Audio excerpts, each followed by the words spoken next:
دینا ہے، تھوڑا تھوڑا روٹی دینا ہے، وہ خوانی دیتا ہے، اچھا گیری دیتے ہیں تھوڑا تھوڑا۔ السلام علیکم ناظرین، امید ہے آپ سب خیریت سے ہوں گے۔ آج میں آپ لوگوں کو دکھانے والا ہوں ہمارے گاؤں گلشن کبیر کا ایک منفرد رسم۔ یہ رسم ضلع کانشے کے گاؤں گلشن کبیر اور کورو میں بھی پایا جاتا ہے۔ محرم الحرام کی 9ویں تاریخ کو بچے تھیلے لے کر ہر گھروں میں جاتے ہیں، جسے بلتی زبان میں ہم الوداع کہتے ہیں۔ یہ شہدائے کربلا کی یاد میں منایا جاتا ہے۔ کہتے ہیں کہ 9ویں تاریخ کو کربلا میں موجود اسیران ایک خیمے سے دوسرے خیمے میں الوداع کہتے ہوئے گئے۔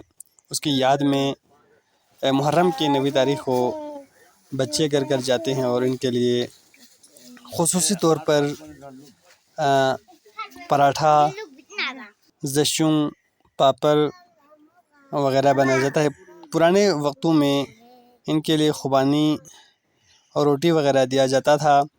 اب اس کے جگہ پر مٹھائی، پاپڑ، کیک وغیرہ نے ان کی جگہ لے لیا ہے۔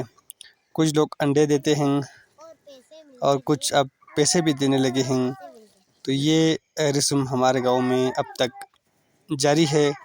آپ کے علاقے میں بھی ایسا کوئی رسم موجود ہے یا نہیں؟ کمنٹ سیکشن میں ضرور آگاہ کیجیے گا۔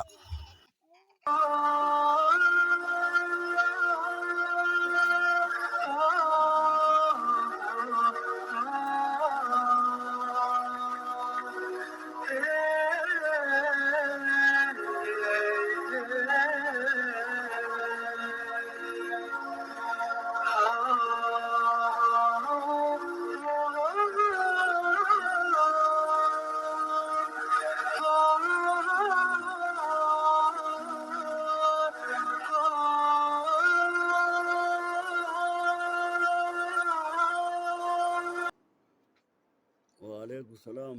یہ الوداع کا جو رسم ہے وہ کب سے جاری ہے ہمارے گاؤں میں؟ ہمارے گاؤں میں کب سے؟ پہلے زمانے میں ہے، ہماری زندگی میں پہلے جاتے تھے الوداع کے لیے؟ میں چھوٹے کا پہلے باپ کو بھی چھوٹے وقت پر الوداع کرنا ہے۔ اچھا، تو ابھی چھوڑو، کیا چیز دیتے تھے گھروں سے لوگ؟ لوگ ہمیں روٹی دینا ہے، تھوڑا تھوڑا روٹی دینا ہے، وہ خوانی دیتا ہے، اچھا گیری دیتے ہیں تھوڑا تھوڑا۔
انسان کوئی عزت ہی میں اضافہ انسان کوئی معاشرے کو عزت والا